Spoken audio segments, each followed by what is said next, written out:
I've been looking forward to this conversation for a while. My guest is Dr. Miriam Grossman, who is a board-certified child, adolescent, and adult psychiatrist. She writes and speaks to parents, students, educators, and health professionals internationally on the dangers of political correctness in her profession, among other things. But I just read her new book called "Lost in Transnation: A Child Psychiatrist's Guide Out of the Madness." And let's just start there. Dr. Grossman, I was saying before we started rolling, it's such a courageous book. And I'm going to tell you, I read the whole thing because I'd been watching your lectures and I'd been watching how you're taking on this fight almost single-handedly. I know there are other people in the fight, but this is somebody who you've been practicing psychiatry and you've been studying children for 40 years or something. You write this book. I had trouble getting through the book because I was getting so angry. And what you do in the book is you essentially show us how we got here. What I was struck by with the book was how small the circle of people who were pushing rapid onset gender. Well, really, let's just say gender politics. The foundation there was such a small group of people, a very narrow study, and yet we have an entire movement based around what I think is, at best, the shoddiest pseudoscience. And, you know, again, trying to get through the book was it's such a good book, but I was getting so angry. I wanted to do something. And I wanted to amplify your voice. So I'm sorry about that long introduction, but I admire you. Thank you for this fight. And let's get into this. Let's get into how did you start with this? How did you start? What led to writing this book? How did we get here? Yeah. Well, thank you for all the kind words, Bryan, and thank you for reading all of it. And I know it was hard to read. It was hard to write. You see, it was hard to write, but I had to write it. You know, I couldn't not write it. And yet writing it was very, very, very hard for me. But how did I get to it was, well, I was never particularly interested in this subject, but I used to work as a psychiatrist for UCLA students. And I became aware, we're going back now 15, 18 years ago, I became aware that a lot of my patients at UCLA had sexually transmitted diseases, had multiple abortions, and were basically suffering quite a bit from the sexual decisions that they had made. So I started to study sex education and what kids were being told. And one of the things that I came across was this idea of gender, this idea that male and female are human constructs, that there's really no basis for them in biology, and that that there's a spectrum of identities, and male and female are just two options, and that it's completely normal to reject your biology and identify as something contrary to what your biology says you are. And I noticed that kids were being taught this back in the 2000s. Now, I wrote a book called You're Teaching My Child What? That came out in 2009. And in that book, it included a chapter called Genderland, in which I warned parents that this was happening and that this was going to be a disaster for our kids. Because reality exists. And if you're going to deny reality, there's going to be consequences for denying reality. Adults must represent reality. And what's happened is the opposite, that we are now facing this mass delusion, this mass psychosis regarding male and female. Um, but just getting back to how I got into it, so I discovered that this was happening, that organizations like Planned Parenthood and other sex ed organizations who get our tax dollars were teaching kids this outrageous material as if they were facts. And it was basically, these ideas were basically being baked into not only our sex education, but our medical institutions, our mental health institutions, educational institutions. And this was all happening beneath the radar. People have the impression these days that the gender hysteria, that the epidemic of transgenderism and these ideas, these false ideas that are out there, happened overnight. Where did they come from? This just happened, like, what? But no, I explain in the book, as you know, you've read it, it did not happen overnight at all. Sadly, it took this catastrophe that we're in right now of young kids, being able to walk into a Planned Parenthood and get testosterone at the first visit, testosterone that in a girl is going to cause permanent changes within a matter of months, changes that cannot be reversed. Well, not to mention, you talk about puberty blockers, and puberty blockers, you document, can lead to bone density issues. Usually, I couldn't believe when people first of all say gender affirming care for children.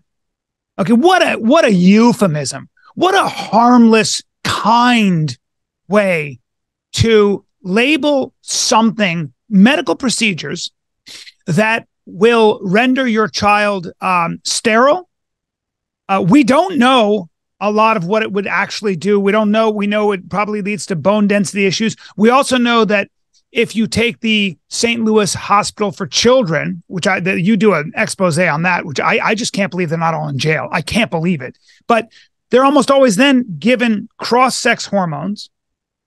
And what you're doing there, and then if you couple that with surgery, you're taking a young mind, still growing, still developing, still trying to figure out its own identity. And you're saying to that child, here are the decisions you're making. And by the way, we're going to start at 8. We're going to start honoring your decision at 8. And from your puberty blockers, we'll go to cross-sex hormones. And then finally, we'll probably go into top and bottom surgery, which means you will never have children again, and you'll never, ever experience an orgasm. So sex and children are out for you. And I'm glad you knew that at the age of 8.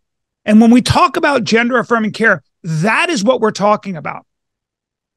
And am I wrong? Am I wrong about that? No, that is correct. The term gender affirming care is a manipulation of language. It used to be called sex reassignment, but then, I guess that sounded too neutral for the ideologues, for the proponents of this belief system. They were looking for a term that would sound positive and healthy. And of course, affirming is a wonder. Who doesn't want to be affirmed? I mean, you want to affirm people, right? But in this case, it's affirming a delusion. In this case, it's affirming a very dangerous departure from reality. And Bryan, when you quote the age of 8, where that's coming from is that these days, kids are entering puberty earlier and earlier. And so there are kids that may enter puberty as early as 8 years old. And that's where that number comes from, that there's no lower age limit for these puberty blockers. They should just be, according to these groups that are proponents of this, should be given at the first sign of puberty.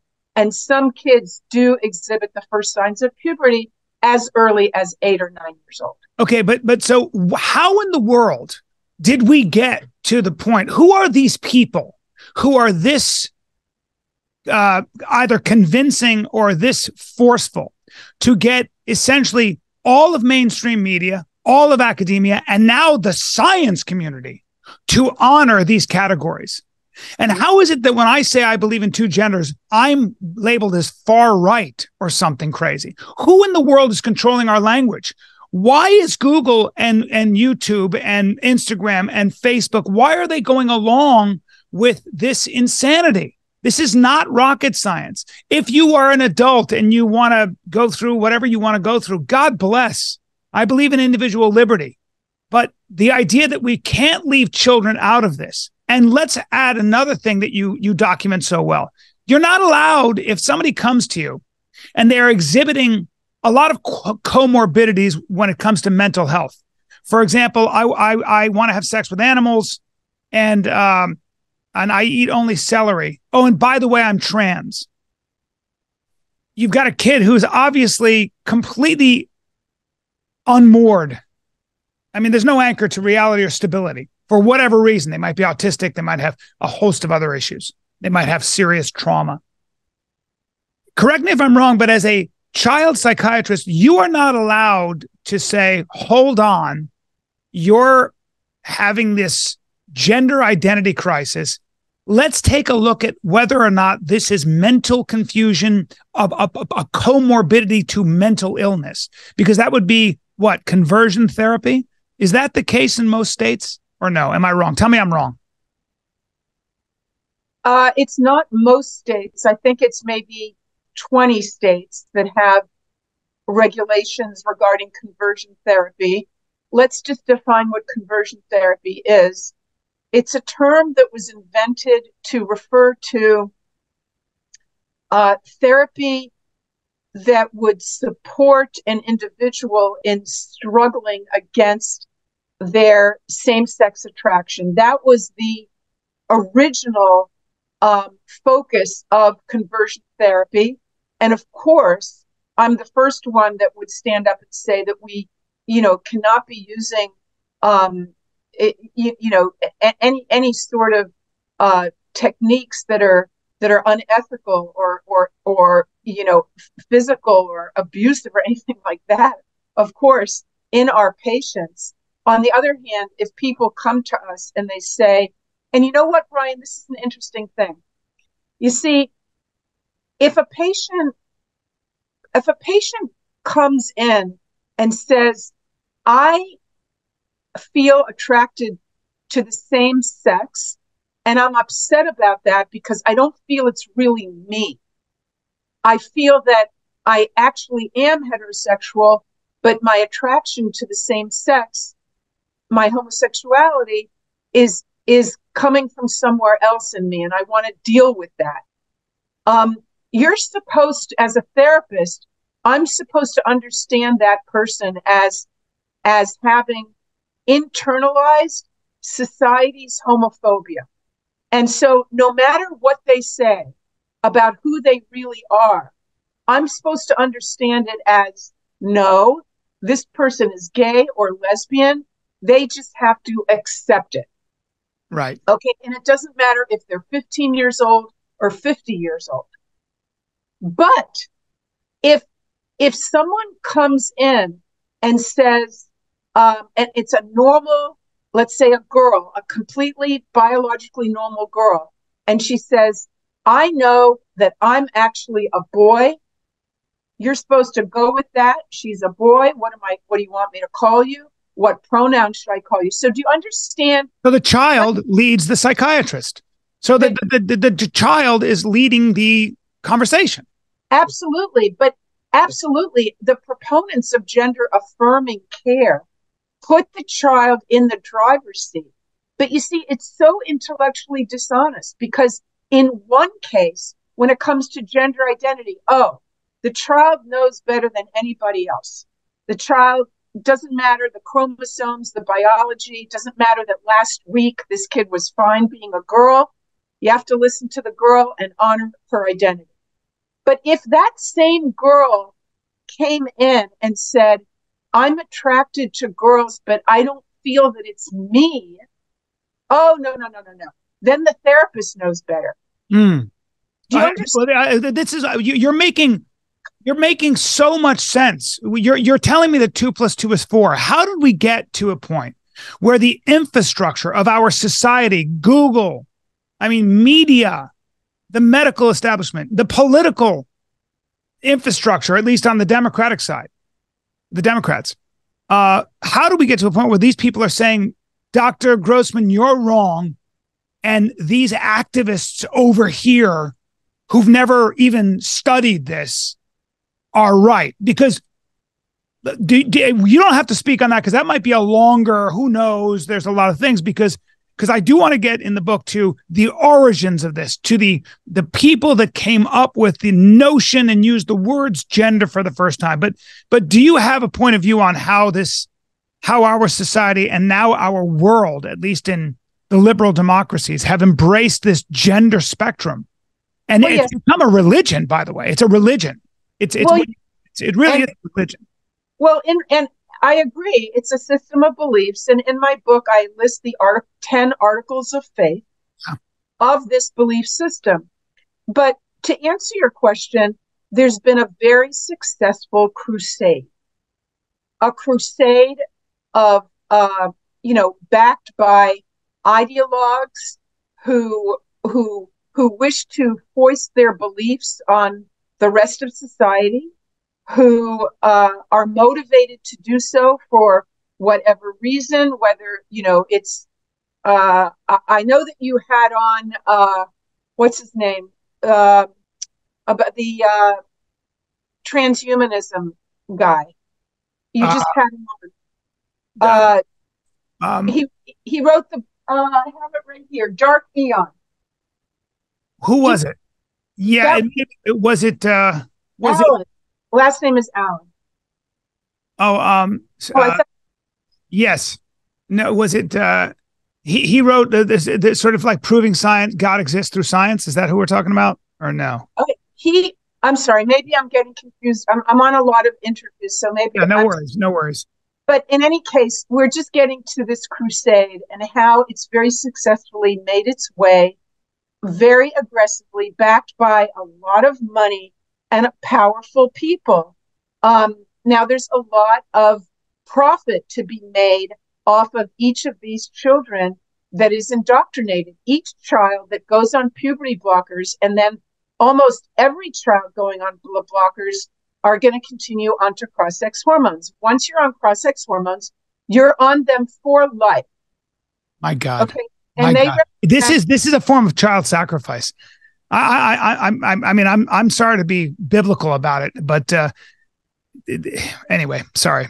It's insane. It's insane. I agree that the children are being sacrificed. It's so hard not to spiral into panic when I think of these children. And I think of this collective madness and this social contagion. And you talk about, I mean, look, science is wrong a lot of the time, right? Lobotomies were a thing. You talk about that in the book, where you scrambled somebody's prefrontal cortex because they were hysterics or whatever they were. And then we know that there are a lot of examples of social contagion or social hysteria, like bulimia and anorexia, which was the thing. And now it seems to be trans. And people in your business who had studied children, who had been talking to children, who had developed their 10,000, 20,000, 30,000 hours and understood certain patterns, knew that this was going to usher in a great deal of confusion, because these kids are just, there's no stability. There's no stability. Well, it's destabilizing kids at the very core of themselves. We want kids, as a child psychiatrist, in child development, we know that we want kids to have a firm, stable identity. That's really the basis of good mental health. Now, of course, kids are going to go through periods in which they question, their beliefs, their politics, their religion, what group are they in school? What do they want to do, in their lives? Who do they want to marry? I mean, of course, they're going to go through that sort of questioning, but to question and to doubt whether you are a boy or a girl, that is not a healthy identity exploration. That is probably the most destabilizing idea that we could put into a child's head. And we are putting that idea into little kids' heads every day. I know. There's a whole library of books that are meant to be read to preschoolers, kids that cannot even read for themselves. And these books say things like, no one, you can't tell if someone's a boy or a girl unless you ask them. Or, Wow. you know, Wow. the adults may have told you that you're a boy, but adults make mistakes and only you know who you are. These books are out there and they are being celebrated, and they are being, you can go on Amazon and find just a lot of these books. And no one says, because I want to get into the fact that gender dysphoria is a thing. It's a very, very rare thing. Usually boys exhibit it, young boys or have always felt like a different sex for whatever reason. It's usually mostly biological males. That's right. Yeah, so we should talk a little bit about that actual phenomenon, but the idea would be we want to save kids from killing themselves. So we're going to make gender dysphoria normal without ever thinking that you are ushering mass confusion. And you're going to have a lot of children, boys and girls, that say, I'm a girl, I'm a boy, when they're biologically the other. Then they go on these puberty blockers. Then they go on these cross-sex hormones, and the damage is permanent. And that's the end of that. So how many gay boys who are presenting as, or at least feminine curious and wearing dresses, who then later on become just gay men, which we know is a thing. How many of those gay boys are now going to be pressured, cajoled into becoming women? We know this from the Tavistock Clinic. A lot of these kids who came in were autistic, psychologically unstable to begin with, had different comorbidities in relation to mental health, and went through and they were basically like, come on in. Yes, yes, yes, yes, yes. The way the St. Louis School for Children, Hospital for Children is doing. I hope not still, but who knows? But now the Tavistock Clinic had to shut down because they have over 1,000 lawsuits. Thank God. And a lot of countries like Finland and Sweden, and you're talking about, have said, hey, let's put a pause on this because this is crazy. This is crazy and dangerous. Well, they've said that you're right. Sweden, Finland, Norway, Denmark, and the United Kingdom have all looked at the data. And you're right, it is crazy. But to put it into more professional language, they have said that, no, that's fine. I'm calling this madness. So I'm with you here. But the reason why they put a pause on it and why they have made these medical interventions for minors largely unavailable, very, very restricted, is because they looked at the data and they could find no benefit of long-term. They could find no evidence of long-term benefit. In other words, it didn't stop the suicide rate the way they were hoping it would, et cetera? Well, first of all, let's talk about the suicide issue. It is not correct that kids who have transgender identities have an overwhelmingly higher rate of suicide than other kids with other emotional issues. That is completely false. They have a suicide rate, thankfully, very, very low suicide rate. You want to talk about suicide? The people committing suicide are middle-class white men. Okay, those are the people that have the highest suicide rate. But again, we are fed these false ideas, these bogus ideas, as if any child who starts to complain about their sex and demand that they be considered the opposite sex, that if you don't go along with that, they're going to kill themselves. It's simply not true. In fact, the suicide rate may be higher on the other end of things. Is that stat gaining traction, Doctor? Tell me it is. Well, the problem is, Bryan, that this situation, this epidemic of teenagers, mostly girls now, who are presenting with with gender delusions, is new, and so we haven't been able to study them sufficiently to have the numbers, to have the data. We certainly do know that it seems like there's a lot of regret because there are a lot of people standing up. They're in their late teens, their early or mid 20s. They were affirmed, quote unquote, affirmed. They went on hormones. Some of them had surgery. And now they are standing up and saying, this really ruined my life. So we know they're standing up. The thing is that the organizations behind it, the American Academy of Pediatrics, the Endocrine Society, the American Psychological Association, they're not giving those people a voice. Gutless. They're evil. That's evil. It's evil and it's gutless and it's a lie. And that's what's so shocking to me. I don't think these are good people. I don't think they're mistaken. I think that this is done for, first of all, they're either going along with it because it's easier and they don't care about kids, or they're making a lot of money. I just think it's evil. I can't explain it. Or maybe they're just too mild-mannered and cowardly to stand up to the truth. People ask me a lot, like, what is going on with the doctors? And I do have quite a few doctors contacting me, including surgeons, saying that this is madness. They're against it, but they're going to lose their job if they say anything. Well, this is where you stand up. My problem is that that's not an excuse. I shot that Jew in the back of the head because I was taking orders.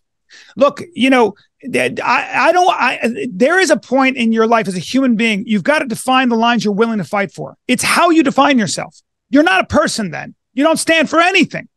If you don't stand up for this, if you're not willing to risk your job and speak the truth, and you're cutting into children or minors or people are probably going to change their mind later on, then then shame on you. You're committing a sin and you will regret that the rest of your life. And without getting into religion about this, I'm not a religious person. I'm just saying that is a coward by definition. You're not a real human being. You're not a realized human being, and you're not a good person. You're a coward. That's what I say. You're going to lose your job. It's worth it. It really is. There are certain things where you've got to just stop and say no more. And that's what you're doing. And you may pay a price for it. And so that's why people like you are so important. And sometimes you're just howling into the wilderness. My prediction, doctor, is that in 20 years, you're going to be heralded as a hero because we're going to realize that this is insanity. And I hope your book is must reading, because when you have enough kids who wake up as adults and they go, oh my God, look at my life. I can't have an orgasm. I can't have children. I'm standing up to pee, but I'm a woman. And then we go back, and I want to go back into how this all happened. And you look at the shoddy studies and the handful of, pseudo doctors and scientists like John Money, who was a child molester and a bad guy who hated his own genitals because his father beat him. This is amazing as a psychiatrist. One of the things that I didn't know about John Money. We should talk about John Money. Did it start with John Money? Did the ideology start with John Money? Okay. First of all, Bryan. Sorry that I ramble and then I hit you with a question because because I have problem. I get so worked up over this. Well, good for you. Yeah. Good for you getting worked up. How can you not get worked up? Yeah, it's worth it. Of course, we are sacrificing children to this false ideology. Yeah, a religion, a sick religion. And, I'm with you. For the people that write me and they say, oh, I'll lose my job, or I'm going to lose, these friends of mine, my associates. I mean, I'm with you. I mean, a point comes in life and you have to be on the right side of things. Otherwise, who are you? I'm with you, Bryan. I'm obviously we're on the same page, but I want, just in the midst of all this, and I will get into John Money in a minute, but I do want your audience to be aware that my book is not all doom and gloom. My book is a guide for parents on how to avoid this disaster in your family. And it's a practical guide. You don't need to be a PhD to read this book. It's written in a very understandable way for regular moms and dads. Very much so. I'm glad you said that, because it really, you state that in the beginning of the book. You say you're going to be able to talk about this, how we got here, and you give us the arguments against it. Keep going. Well, I also give parents the tools. I have those appendices at the end in which I talk about schools, getting control of your kids' internet, understanding, how you can lay down the law and with your schools before you have any issues like this, way before. I want to avoid these issues. You have to put the school on notice. You have to understand what to do if CPS comes and knocks on your door. You have to know how to get Child Protective Services. Yeah, Child Protective Services. You have to know how to find the right therapist. So I have all these practical guides. I also have conversations. I have like model conversations that you can have with your child on this topic. And then I have a conversation that you can also have with a doctor, a therapist, a principal at the school. I'm giving parents the tools because I'm aware not everyone's a child psychiatrist and not everyone knows what I know from studying this for so many years. And so, we should add, you also talk to people who have been involved in gender dysphoria and the therapy therein for 40 years, like Stephen Levine. Yes. Yeah. Yes. Sorry. So the reason it's important for people to know about John Money is because the idea that identity can be divorced from biology came from him. The idea that you can live your life as a man or a woman when your body is not the body of a man or a woman, that came from John Money. Before that, no one really entertained that notion. Now, like you said, John Money was a very troubled, immoral person. He spoke out in favor of pedophilia. He spoke out in favor of incest publicly. He was a child abuser, and he was just a bad guy. He was a terrible person. Well, we should talk about him just quickly. He was apparently very much abused by his father physically, and I think was vocal about looking down at his penis and his junk, basically his genitals, and saying, "I wish I didn't have these." And men, he had this idea that men and masculinity was a violent, domineering, sort of what the embodiment of his father. He didn't have a positive male role model. He didn't have a positive experience when it came to masculinity, and he began to resent his own masculinity. So what a surprise that all of a sudden he has this subject, this kid who has a botched circumcision. They take the penis off and he says, "I can raise your child as a girl because, by the way, we're born as a blank slate." Correct. And sex is imprinted on you by the time you're 3. That's correct. So he was raised on a farm in New Zealand. His only model of masculinity was a horrific alcoholic father who went into these drunken rages and would beat John's mother and John Money as a child. John was a sensitive, delicate boy, clearly not the bully, the stereotypically masculine, aggressive, kind of a boy that probably his father would have wanted to have. And so his father beat him up. John witnessed his mother being beaten up, and he ended up naturally thinking of masculinity in a very negative way.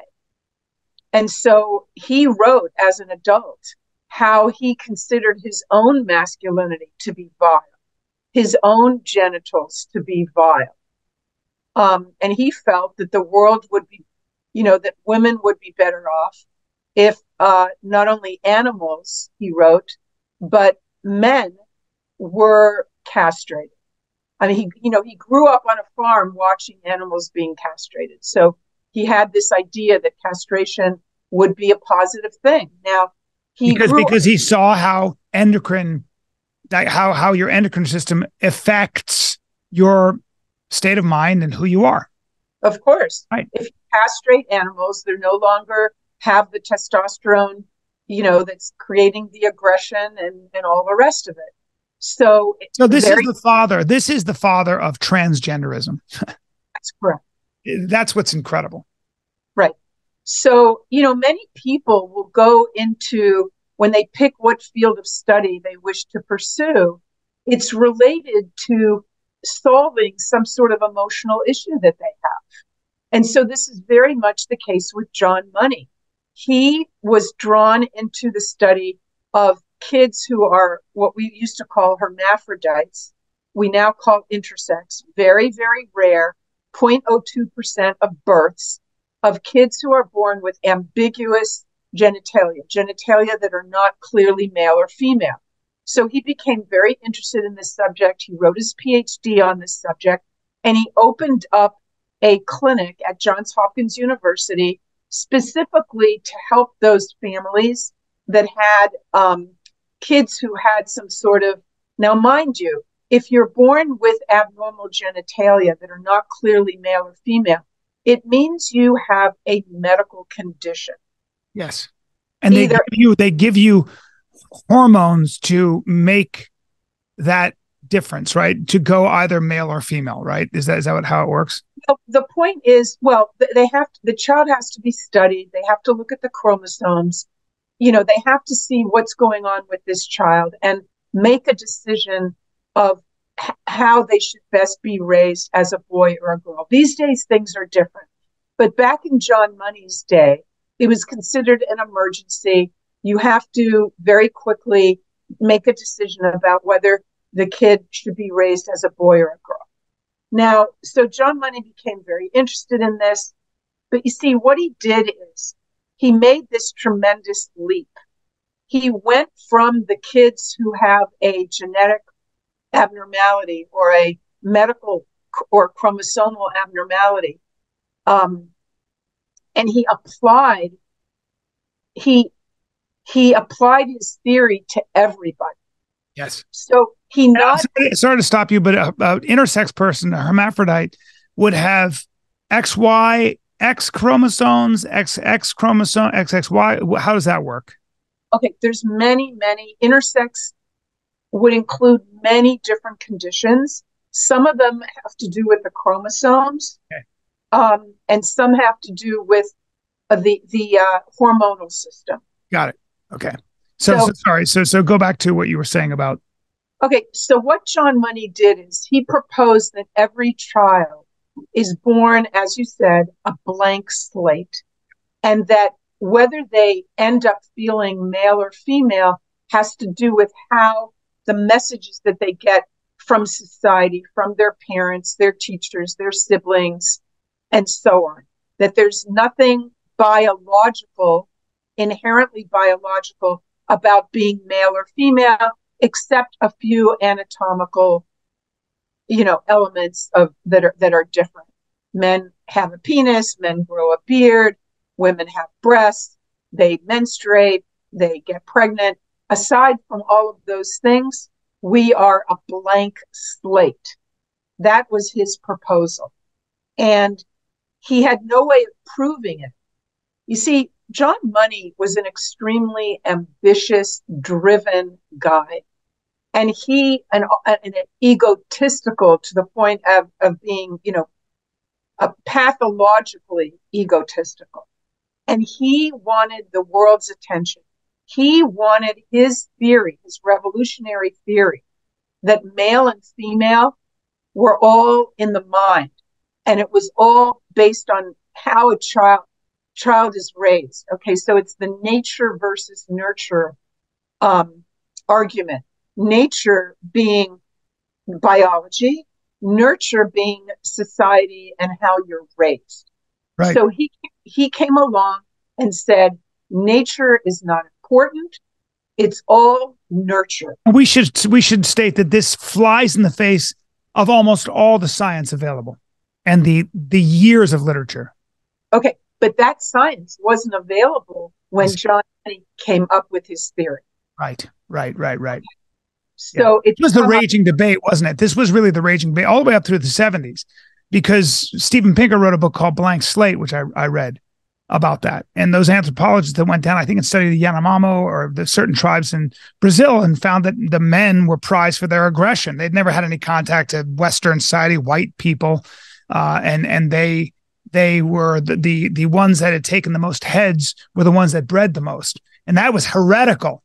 The heretical that the noble savage, or whatever you want to call it, was actually a human being and exhibited the same kinds of sort of, meta traits that any white European person would do, right? And it was and they were lambasted, their reputations were ruined, and of course now we know we're not. That biology plays a huge role in it. But sorry, yeah. No, so I didn't know that. I'm not familiar with that research, but I can tell you that, in the 70s, when feminism was really, really flourishing, the 70s and the 80s, this John Money's theory, anti-biology theory, was also very much taken up and supported feminist theory. Yes. Because feminist theory also was saying it's all from society. Male traits, female traits, it's all learned. It all has to do with what we're told as children, that we should behave certain ways. Girls need to be nourishing and quiet and non-confrontational, and boys need to be, go out and fight and be aggressive. It's all learned. So it also fed into the feminist agenda. But going back to John Money, he had no way of proving his theory, which he very much wanted to do. It was his life's work. He had no way of proving it until this family, this blue-collar young family from Canada, showed up in his office. And that was the Reamer family, a family that had given birth to twin boys. And one of the boys suffered a terrible medical calamity when he went to be circumcised, and the equipment was faulty and his penis was burnt off.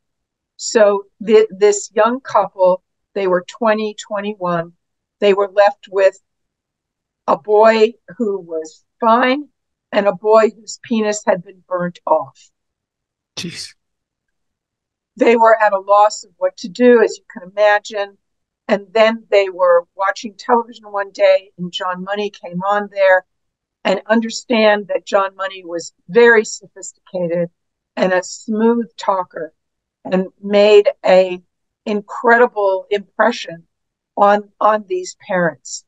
Later on, the mother of these twins said that she looked up to him like a god. So they heard him saying that a boy could be raised as a girl. It just needs to be done before the boy is 3 years old. And he will be a happy, well-adjusted woman while, he'll be infertile, but he will be adjusted as a woman. So they took their twins, they went down to Johns Hopkins, and John Money told them to castrate the boy, to rename the boy as a girl, and to raise him as a girl with dresses and dolls. And they did exactly that. And furthermore, John Money told them that the boy and his brother were never to be told the truth, and that they should come back every year for a follow-up. And that's exactly what they did. They had their son castrated. They renamed their son Brenda, and they went home, put him in dresses, gave him dolls, raised him as a girl. Now, John Money, by the way, there's a book written about this. I really want to give credit where credit is due. There's an incredible book written about all this. I learned everything I know about the twins, practically everything I know, from the book by John Colapinto, written in 1999, called As Nature Made Him, Hmm. the boy that was raised as a girl. And I highly recommend it. After Well, there's some heartbreaking stories in it. The way he would stand up to pee. The girls called him cave woman. He couldn't figure out why he felt this way. He gets to an age where he does figure it out. By the way, John Money had done these experiments with him and his twin brother, sexual experiments, having them do out these mock sexual things. This guy was the worst deviant on the planet. And then by the way, so John Money's experiment ends with David Reamer. I think his name was David Reamer's suicide. Put a shotgun in his mouth. And then his brother died of a drug overdose 2 years later. So that is the father of transgenderism. That seems to be where what a lot of people seem to still, they've embraced. We've figured out a way to embrace this blank slate idea once again. Judith Butler has to have played some kind of role. I don't know if you've gone down that rabbit hole, but Judith Butler, I read Gender Trouble. I can't get through it. It's so academic and heavy. And I can't even read one paragraph. I can't either. But she had her own psychological scarring. Judith Butler she grew up in Ohio, I believe. She was gay. She was Jewish. So she was already kind of on the outside. She already felt like an outsider.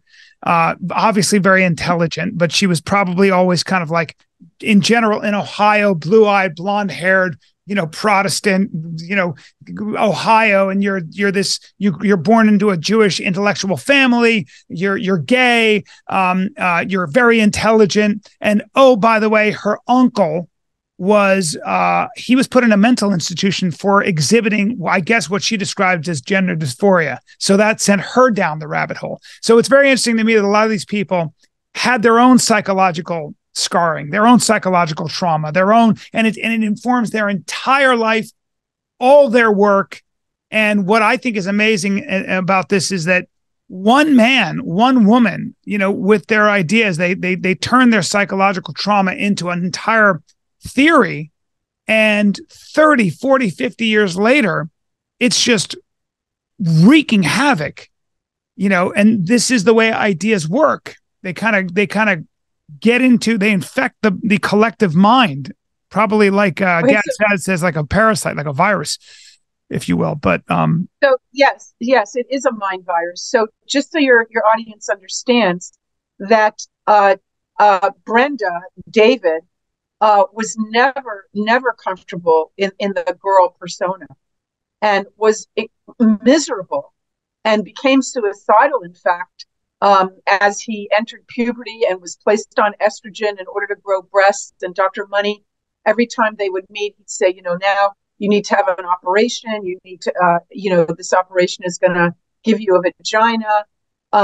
You need to have this operation. And Brenda was just completely freaking out, was terribly depressed. The whole family was suffering. And so a time came when the parents were advised by David's therapist to tell him the truth. And they did so, despite Dr. Money's recommendation to never do that. And David, years later, described, I think it might have been on Oprah, he described the relief that he felt when he learned that he was a boy. Yeah. He was a boy. Yeah. He wasn't crazy. He was a boy. Yeah, and biology has something to do with who you are. Crazy as it sounds. Take a look at the animal kingdom. Right. So he immediately abandoned all of this female persona and began to live life as a boy, the boy that he was. Stopped the estrogen, had to have surgery to remove the breast tissue that he had grown, had multiple genital surgeries in order to have some semblance of male genitalia, went on to marry a woman and adopt her 3 kids. But sadly, as you said, he did commit suicide, and his brother died of an overdose. But the take, there's many lessons from this story, but the one that I think we should focus on now, Bryan, is that the Reamer twins were supposed to have been John Money's proof of concept. They weren't. Well, you couldn't have had a worse proof of concept. Yeah. And he was really never called to the mat over this. He kind of stuck to his guns. So we have John Money. Then we have, there are other people that come along, but there's also the Dutch protocol that people cite a great deal. Can you talk about that a little bit? Because the Dutch protocol was a protocol where they used, I think they started with 15-year-old boys who were exhibiting gender dysphoria, and they put them on puberty blockers, cross-sex hormones. And I think overall it was a very small study, but they found some positive results in terms of how these boys felt in their 20s. Is that? Well, yeah, you got some things right, some things not quite right. But I think what I would want your audience to know, and there's a whole chapter on this.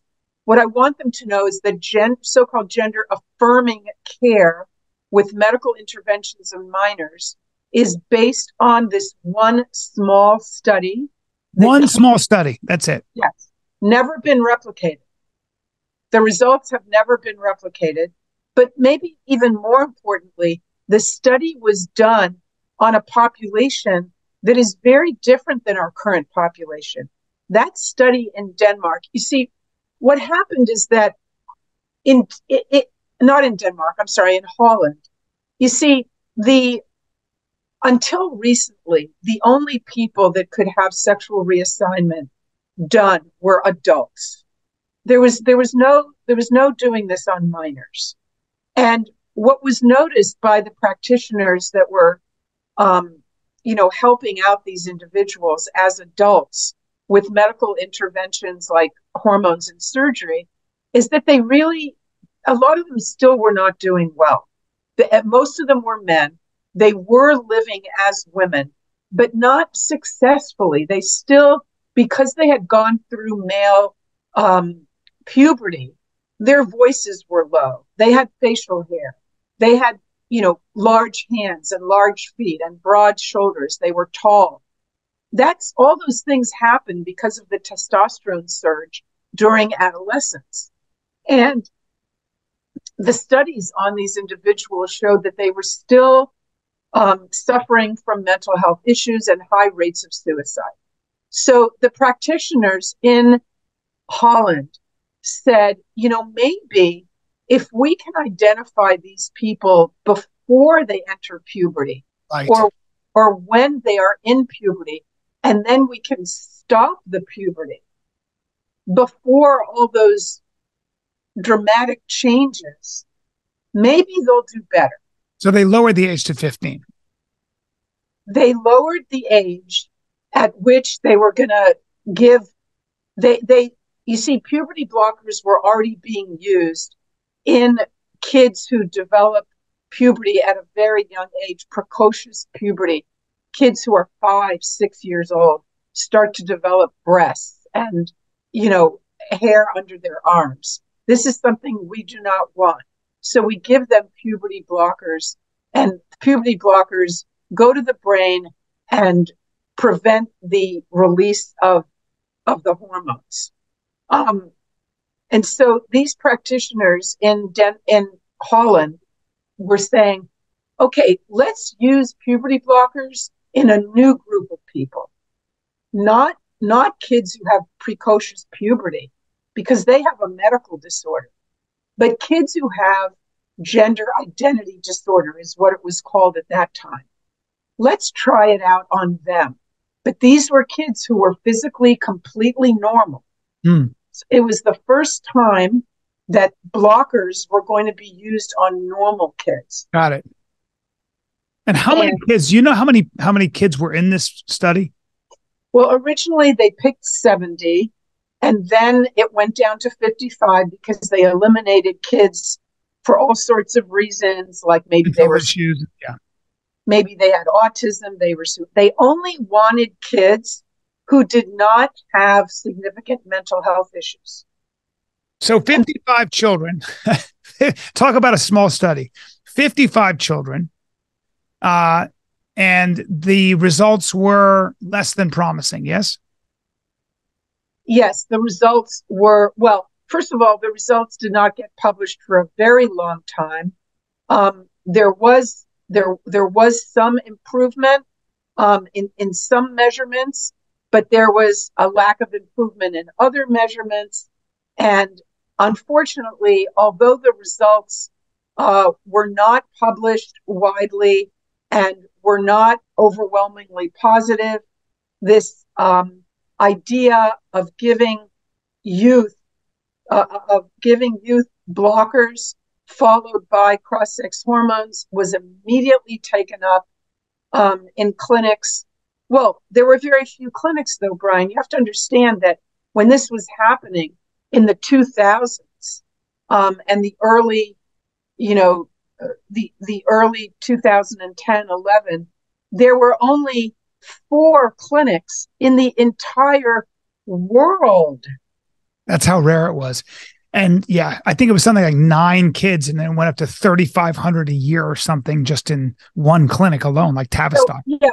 So you see, what happened is that this small study that didn't even have such positive results, and was a study of kids who had had gender dysphoria from a very early age and had no significant mental health issues, that population is a completely different population than the kids that we're seeing now who develop gender dysphoria as teenagers, and they do have a long list of significant mental health issues. Which is why the authors of the Dutch protocol themselves said, hey guys, you're adopting our data, you're taking our data, and we don't stand by it yet. This was a preliminary study, and there's an entire industry, a cottage industry, dedicated to the transition to gender affirming care. There's a lot of money in this. I don't want to give away the whole book because I want people to read this book, and I want people to use this book as a manual for how to fight back, because this is collective madness. And we are up against very strong forces, especially the tech giants and social media. It really scares me to death. And I hope you're not a voice in the wilderness. I feel like give us something positive to think about before I let you go, because you must be developing, you must be gaining followers, you must be gaining momentum here, aren't you? Oh, sure. There's a lot of positive things happening. First of all, there's those countries that I mentioned earlier, in Scandinavia and the UK, that have all done a 180, and they are standing up and saying to us here in the US and Canada, they're saying, what are you doing? Yeah. They're saying there's no evidence for what you're doing. Are we listening? Is the St. Louis Hospital for Children listening? Well, they are still up and running from what I understand. But what is another positive thing that's happening is the lawsuits. Good. And there are now more and more lawsuits from these young people who were affirmed, quote unquote, and they now regret it. And they say that it was really their mental illness that they needed help with. They should not have been given these puberty blockers, cross-sex hormones, and surgeries. What they needed was psychotherapy. Yes. So there are more and more cases, and it will reach the Supreme Court at some point. But in the meantime, parents have to inoculate their families. That's what the book is about. The book is about inoculating your family. It's a guide to how to fight this madness. You've done us all a great service. And I'm going to say the book again. It's Lost in Transnation, a Child Psychologist's Guide Out of the Madness. And there it is, Lost in Transnation. I just love that you wrote this book. It really was so informative. And now I have the questions rather than, get emotional about it when somebody starts talking about gender affirming care. Now I can use the things I learned in this book and just ask questions that I know ideologues don't have the answer to. This is a religion, in my opinion, That's not my idea. I heard somebody said when it comes to debt naming, it's kind of like a rebirth. We human beings want to believe. They believe in something. It could be atheism. It could be science. It could be, Yes. Yahweh, whatever it might be. But this is, in my opinion, there, and some ideas are bad ideas, and the way you beat a bad idea is with a better idea. So I salute you. I applaud you. You've got a lot of guts, and I think you're doing the world a great service. And I think telling the truth is a lonely process sometimes. Standing up to all those forces can be scary. It can be lonely, and it's full of uncertainty, but it's an adventure. And I appreciate you. It is. It is an adventure. And I did put a lot, I'm at a point in my career where I don't have to have a boss or a clinic or hospital administrators breathing down my back and telling me what I can say and what I can't say. So I'm on my own, and I just have my own little practice, and I do what I want to do, and I say what I want to say. And so far, I still have my medical license. Could I be investigated any day for telling my, teenage girl patients that they will never be a boy? Yes, I could be investigated for that, but I am going to continue doing that. What state are you in, if you don't mind saying? We don't have to, I can cut it out. Okay, good. Don't worry about that. Isn't it funny? Isn't it funny how you've got to stay kind of quiet about where you are because you just don't want to deal with the insanity, because that's what we are dealing with. I know a lot of people like that. So that says it all right there. The fact that we have to hesitate. We have to hesitate when it comes to where we live. Well, I don't want crazy people coming to my house. Yeah, I understand. I totally understand that. And that's your right. I'm going to ask you off air so that if I'm anywhere in your neck of the woods performing, I will have tickets waiting for you and yours if you're into comedy, but only if you like laughing really hard for over an hour. Oh, yes, I would love that. Good. Stay on. I'm going to sign off here. Ladies and gentlemen, that was Dr. Miriam Grossman, who wrote that great book, and hope you enjoyed this episode of Off Limits.